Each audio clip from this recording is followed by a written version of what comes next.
Fibroids அப்படின்னு நிறைய பேருக்கு சொல்லுவாங்க. ஃபைப்ராய்டு வந்து நிறைய பேருக்கு வந்துட்டு யூட்ரஸை கூட ரிமூவ் பண்ணியிருக்காங்க. ஏன்னா அந்த ஃபைப்ராய்டு கட்டிகள் தான் அது. அந்த ஃபைப்ராய்டு கட்டிகள் வந்து பெருசாக வந்துருச்சுன்னா, ஓவர் சைஸ் ஆனால் கண்டிப்பாக சர்ஜரி தான் பண்ணி ஆகணும். அது கொஞ்சமாக இருக்கும்பொழுதே நீங்கள் வந்துட்டு சரிப்படுத்தினா எல்லாத்துலேயுமே ஈஸியாக சரிப்படுத்த முடியும்.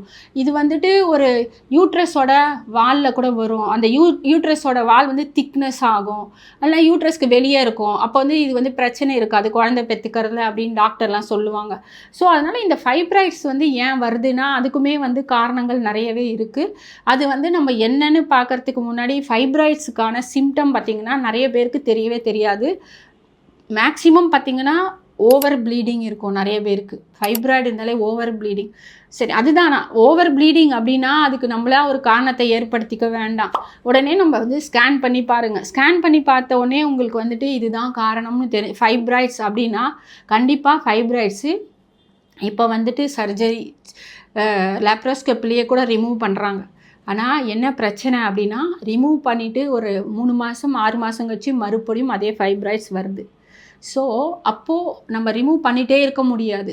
அப்போ அக்குபங்க்சர் உங்களுக்கு என்ன சொல்லுது அப்படின்னா, நீங்கள் ஒன்ஸ் நீங்கள் அக்குபங்க்சர் ட்ரீட்மெண்ட் எடுத்துக்கிட்டிங்கன்னா அந்த ஃபைப்ராய்ட்ஸ்ன்ற அந்த கட்டிகளை வந்து ஈஸியாக மறுபடியும் வராமல் பண்ண முடியும். ஏன் இதில் மட்டும் மறுபடியும் வராமல் பண்ண முடியும் அப்படின்னா, இது வந்து ரூட் காஸ் பார்த்து இதை பண்ணுறது. ஸோ ரூட் காஸ் பார்த்து இது பண்ணுறதுனா அந்த ஃபைப்ராய்டு யாரை தான் க்ரியேட் பண்ணுறான்னு பார்த்தீங்கன்னா, கண்டிப்பாக according to TCM liver and gall bladder.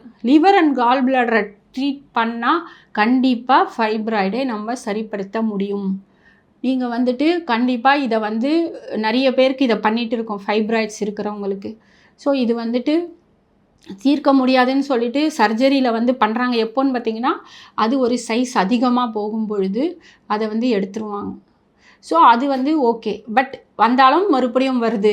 அப்போ நம்ம என்ன பண்ணணும் அப்படின்னா, நீங்கள் அந்த மெடிசன் எடுத்துகிட்டு இருந்தாலும் சரி, நீங்கள் வந்துட்டு இல்லை சர்ஜரி முடிச்சிருந்தாலும் நீங்கள் வந்துட்டு அக்குபங்க்சர் எடுத்துக்கோங்க ட்ரீட்மெண்ட்.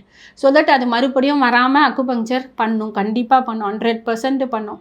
அதனால் ஃபைப்ராய்ட் ப்ராப்ளம் இருக்கவங்க கண்டிப்பாக வருத்தப்பட தேவையில்லை. அதனால் நீங்கள் வந்து அது சைஸ் மட்டும் நீங்கள் செக் பண்ணணும். கண்டிப்பாக ஸ்கேனில் தெரியும் இந்த சைஸில் இருக்குது உங்களுக்கு இந்த கட்டின்னு சொல்லுவாங்க. அது தெரிஞ்சுட்டு அதுக்கேற்ற மாதிரி நம்ம ட்ரீட்மெண்ட் கொடுக்க அக்குபங்க்சர் தயாராக இருக்குது. அதனால் உங்களுக்கு ப்ராப்ளம் இருந்ததுன்னா நீங்கள் ஸ்கேன் பண்ணிவிட்டு எனக்கு வந்து காண்டாக்ட் பண்ணுங்கள். நான் உங்களுக்கு சொல்கிறேன் இது கண்டிப்பாக சர்ஜரி தேவையில்லை, இது அக்குபங்க்சர்லேயே சரிப்படுத்தலாமா என்னன்றதை. ஏன்னா ஓவர் சைஸ் போனால் கண்டிப்பாக அது கஷ்டம்தான். ஓவர் சைஸ் போனால் அது கண்டிப்பாக ரிமூவ் பண்ணி தான் ஆகணும். அதனால் நான் சொல்கிறேன், நீங்கள் கொஞ்சமாக இருக்கும்பொழுதே நீங்கள் ஃபைப்ராய்டுன்னு தெரிஞ்ச உடனே நீங்கள் ட்ரீட்மெண்ட்டுக்கு வாங்க. அதுக்கு சில உணவுகளும் நம்ம சாப்பிட்டுட்டு ட்ரீட்மெண்ட்டை எடுக்கும்பொழுது கண்டிப்பாக 100% ஃபைப்ராய்ட்லேருந்து வெளியே வரலாம்.